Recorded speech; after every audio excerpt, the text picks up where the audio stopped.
frontier, and we have Soyan, focusing on the economic depression, Black Monday, based on generation. And then, talking about nostalgia, and last, we have now summary and final review. And then let's get main point. I'll show you some pictures. Look at the pictures carefully and find what is same point. First, second, and then, and last. Could you find the same point? How about 형남? More and many. And 현경? More. More. That's right. So these pictures shows more increasing more and more. And today's topic of the presentation is the more factor. Whoever dies with the most toys wins. This sentence has meaning of American culture. American people, as you can see in this sentence, Americans stresses the importance of more and more, or the more the better. Actually, they build more trails and towns because opportunity. They believe if they build more and more, the opportunity of success will be more and more. So I will arrange about the tops at a glance. The more factor. Why they stress the more factor? Because they believe the more factor as the road to be rich. And then why they want to be a rich?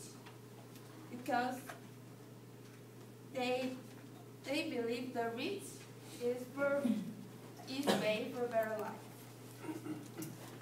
And then you explain about the paragraph. Hi guys, this is Ji-Woon.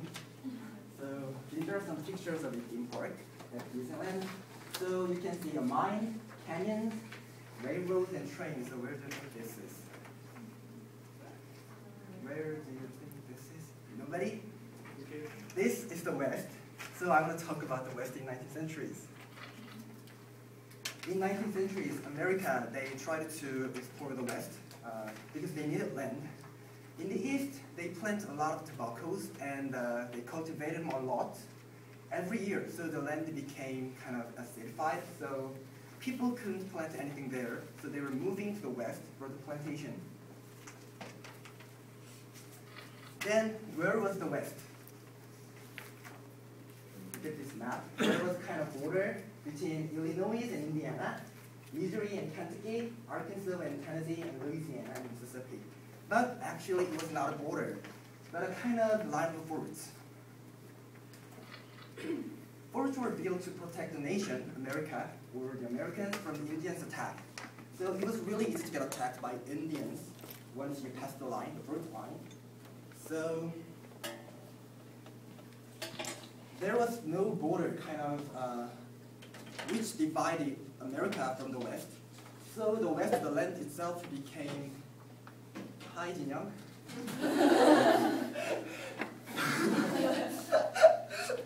So the West land itself became the frontier border itself. So this picture here, a girl or goddess flying and holding some wires, setting up telephone poles and driving away cattle and Indians. The land was the frontier. So with the Industrial Revolution, America, they needed transportation for increased products. So they built railroads. And then, next, for you. Okay, so a lot of Americans with money, they bought land in the West and for investment. And if you could have a town with the railroad, you could be very rich. So, but it was really difficult because you can see here, the railroad was like a really narrow, like a thread, but the land itself was really, really wide. So, not every town could have railroads. So, but Americans kept investing and buying the land for the railroad town. Then a town which failed to have a railroad became like this. Nobody lives. So Americans kept investing and buying the lands for the railroad towns. So why did they do that? Why did they do that? No idea.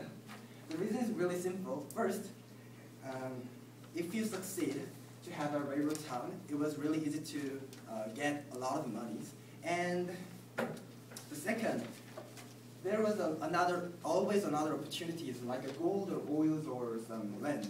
So in 1848 in California, gold was found and people gathered to the gold mine. And that is how the gold rush was started. So look at this picture, gold. And these are some posters of gold rush. And oil was also found in the West. So this is the Wichita Falls, the town, drilling some oil. And in 1862, President Lincoln, he released the Homestead Act, which gave people, the ownership of land for free or for really, really low cost. So he gave about 160 acres land to the people for free or for really low cost. It is about 20만 평 in Korea. So as these were happening for Americans, the West, the frontier, became the land of possibility and opportunity. So it seemed like nobody could fail if they were striving in the West, in the frontier. So people thought that they had to have more to be rich. It could be a land or it could be gold. So it looked like there was no limitation for growing.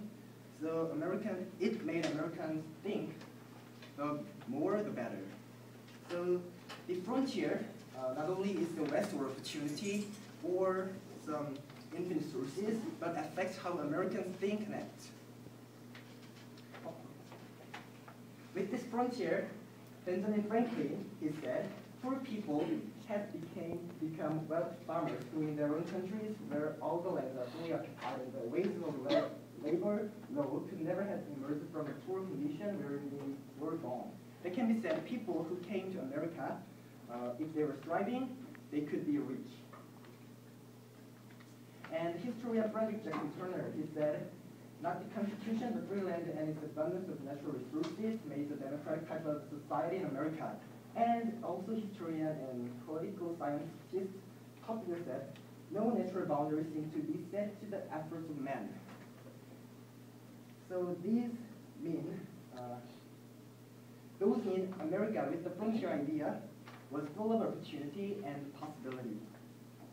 So in the frontier affects not only Americans, but also the America itself. But because they only focus on the more and the opportunity, some other values such as ethic of decency were ignored, such as, for example, when they explored the West, they killed camels and Indians, but they didn't kill. And the historian is going to go on the next one. Now I'm going to explain paragraph 2. The main point of the paragraph 2 is Americans have many will drive, serving or opportunities, but they were running out of more. At this point, what they were running out of more means. I'm going to explain it with 3 supporting ideas. The first one is signs of economic depression have a personality. During the Black Monday, we can see Americans running out in their economic depression. Black Monday refers to Monday, October 19, 1987, when stock markets around the world crashed, trading a huge value in a very short time. The Dow Jones Industrial Average, Dow Jones 산업평균지수, lost almost 22% in a single day. That event marked the beginning of a global stock market decline, making Black Monday one of the notorious days in recent financial history. Let's see a short news about Black Monday.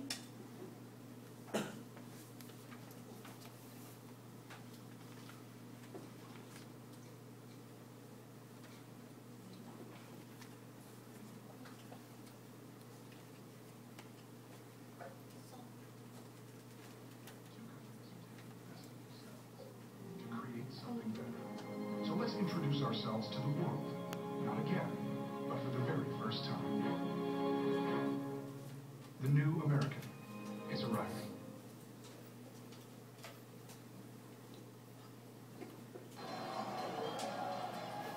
Black Monday, the worst day ever on Wall Street. The Dow Jones lost 508 points in one day, more than 20%, all the way down to 1,738. And more than 600 million shares were traded.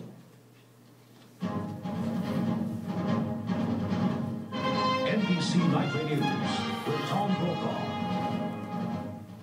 Good evening. It is a day that will be in bold print in history books. Black Monday, October 19, 1987, when the stock market went into a free fall, losing more in one day than it did on Black Tuesday in 1929. And while conditions are much stronger now than they were then, today's precipitous plunge struck fear in the hearts and pocketbooks of even Wall Street veterans. As NBC's Mike Jensen reports tonight, it was a day of carnage in the trading rooms. In trading rooms on Wall Street, there was panic. Sell orders flooded in from big institutional investors, from private investors, from mutual funds, worried about inflation, rising interest rates, a declining dollar, and huge budget and trade deficits. What concerns many experts now is the psychology of all this. That the stock market panic will affect people who don't even own stocks, make them fearful of borrowing, for example, to buy a new car or a home because they fear a recession. That could slow down the economy and lead to a recession. A week ago, most economists were saying the stock market decline was merely a correction, a downward tick in an upward market. But today's plunge was so huge, so shocking, that no economist, no Wall Street analyst was willing to predict where it would end. Yeah. As we heard, stock market's panic affected people who didn't even own stocks. And Black Monday showed that the American economic growth was not stronger anymore. Second supporting idea is the baby boom generation